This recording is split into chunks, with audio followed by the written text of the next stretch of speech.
In this video, we'll discuss, could I benefit from a friendship organization? All too often, we end up in friendships that cause us more problems than happiness. Most people will recognize the scenario of a so-called friend who only seems to be interested in their own problems, who always seems to be asking you for help, but then never seems to be around when you need their assistance in return. Many people are extremely aware of having a friend who only ever seems to come around when they want something, or when they want to complain and whine. If you have a friend who brings you down rather than lifts you up, it's possible that you could benefit from some friendship organization. Could some of your friendships be causing your problems? Cluttered friendships are one final facet of a cluttered life that can lead to a disorganized mind and poor mental well-being. If you constantly feel as if you're having to put someone else first without that person having the same approach to you, you're probably in a toxic friendship. It's human nature to try to cling on to the friendships that we've formed, but sometimes those friendships simply aren't worth saving. When a friendship brings you misery and not happiness, it's time to consider letting it go in order to declutter your life and boost your mental health. What is a toxic friendship? How do you recognize if you're in a toxic friendship? It can be hard to spot a toxic friend. It's possible that they were once a best friend who was kind and helpful towards you in the past. It can be difficult to see how a relationship like that can deteriorate over time, and so you might overlook the telltale signs of a toxicity for a long time.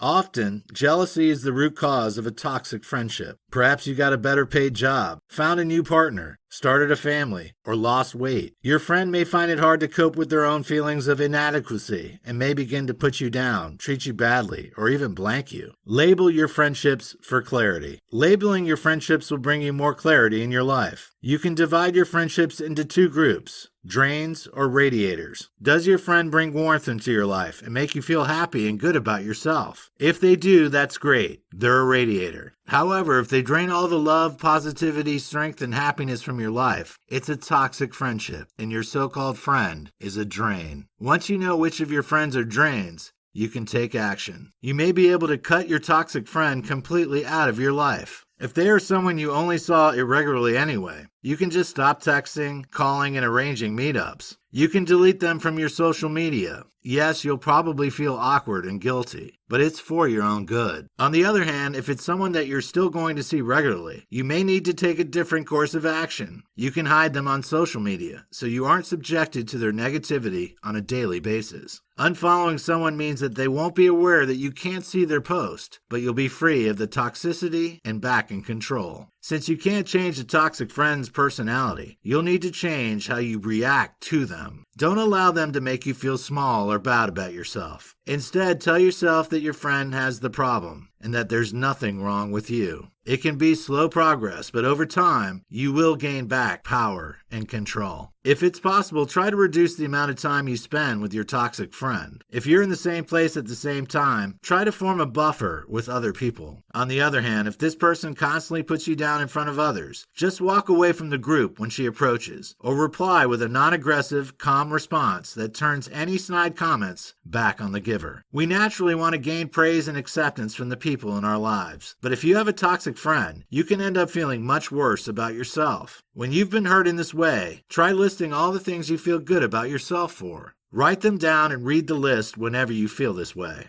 How to feed the positive relationships in your life. Once you've identified which of your friends are radiators, you need to feed those positive relationships so they grow and thrive. Spend time focusing on those good friendships. Try to spend as much time as possible around people that make you feel good about yourself. How can you foster those positive relationships? Here's some expert advice to point you in the right direction. Take time to listen. Listening skills are vital when it comes to boosting your friend's self-esteem and feelings of self-worth. Not only do you need to listen to what your friend has to say, but you also need to work to understand what they are communicating to you so that your interactions can be as effective and successful as possible. Be present. Just because you're physically with someone doesn't mean that you're really there. If you're dwelling on something else instead of really listening to what your friend is telling you, or if your mind is wandering instead of really paying attention to what they have to say, you aren't fostering a positive relationship. The connection you make with your friends is the foundation of that friend's success. So you need to devote enough time, effort, and energy into building up and developing the relationship so that it can grow and thrive.